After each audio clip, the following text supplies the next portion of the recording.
Eh bien salut tout le monde, c'est Fenetro, j'espère que vous allez tous très bien. Aujourd'hui les amis, on se retrouve pour un tout nouveau tutoriel dans lequel je vais vous présenter l'utilisation d'un tout nouveau logiciel qui va vous permettre d'ajouter un nouveau terminal universel qui fonctionne sur Windows, Linux, toutes les distributions, mais également sur macOS. Alors déjà un petit rappel très rapide s'impose. Un terminal, qu'est-ce que c'est? Eh bien c'est ce qui va vous permettre d'interagir directement avec votre machine, avec votre OS, votre système d'exploitation via des commandes. Alors vous en doutez, des commandes il en existe des millions, ça peut être du très basique, copier un fichier, le déplacer, créer un nouveau répertoire, ou encore des commandes beaucoup plus orientées logicielles telles que NPM ou Ionic qu'on utilise dans nos deux séries respectives. Ainsi vous allez voir que le logiciel que nous allons utiliser aujourd'hui se prénomine Hyper et vous allez voir qu'il est plutôt hyper sympa à utiliser, c'est le moins qu'on puisse dire. Alors vous en doutez, si je vous le présente, c'est que j'ai trouvé le logiciel fort intéressant. Alors déjà, premier point que je vais préciser juste avant, c'est qu'il est universel. Ainsi vous n'aurez absolument pas besoin de switcher entre les différents terminaux invite de commande, vous aurez donc le seul logiciel que vous aurez à lancer, à télécharger ou que vous voulez. Deuxième point non négligeable à noter, ce logiciel est 100% gratuit et en plus open source. Ainsi, n'importe qui, moi, vous, on peut modifier ce projet et donc contribuer à l'évolution de ce dernier. Ce qui me permet donc d'enchaîner avec le troisième et dernier point, ce terminal est 100% customisable, que ça soit en thème, donc en apparence, ou en fonctionnalité avec des plugins. Ainsi, Hyper arrive très facilement à remplacer un terminal natif installé dans l'OS, terminal.app pour macOS, ou enfin PowerShell ou CMD sous Windows, vous allez voir très facilement et surtout largement. Voilà, donc la présentation de Hyper est désormais terminée, je vous propose maintenant de retourner sur mon ordinateur pour vous montrer comment l'installer, mais surtout comment le configurer. Ainsi, me voici donc sur mon ordinateur, plus précisément sur le site officiel de Hyper.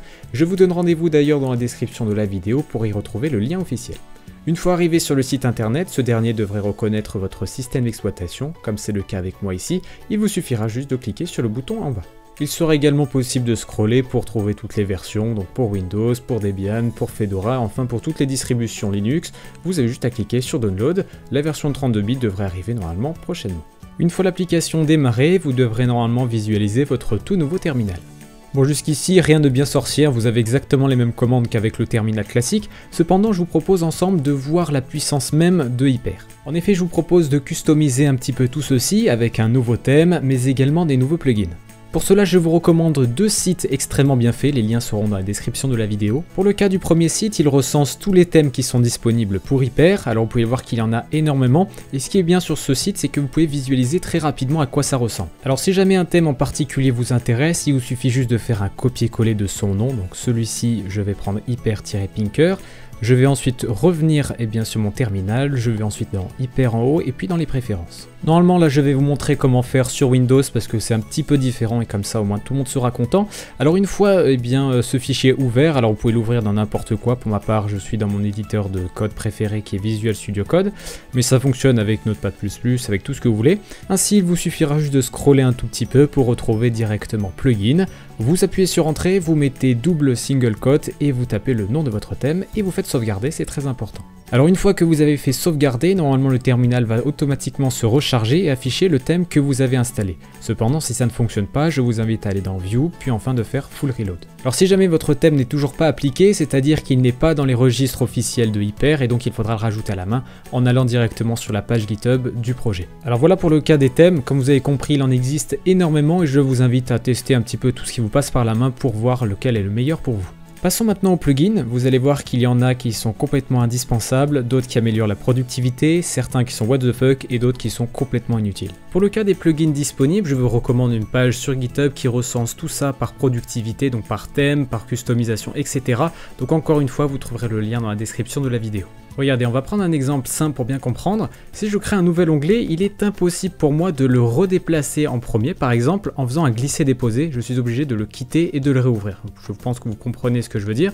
Et donc, via un plugin, on va pouvoir résoudre ce problème-là. En parcourant la liste des plugins, je me rends compte qu'il y a un plugin qui permet de faire exactement ce que je voulais juste avant, c'est-à-dire réarranger les onglets en faisant un drag and drop. Pour procéder à son installation, c'est très simple, je fais un copier-coller du nom du plugin, donc ici hypertheme-tabs, je retourne dans la configuration de Hyper, donc préférences, hop ici directement, puis enfin dans le tableau plugin, je vais rajouter une nouvelle entrée avec une nouvelle virgule et je mets le nom de mon plugin et je sauvegarde. Pour pouvoir utiliser le plugin, et bien comme vous pouvez le constater, j'ai deux onglets ouverts, il me suffira d'appuyer sur Shift, Alt et la flèche de droite, flèche de gauche pour pouvoir déplacer mes onglets. Alors je viens de rajouter un nouveau plugin qui est fort intéressant, qui propose une petite barre de statut tout en bas et qui propose des fonctionnalités utiles à afficher.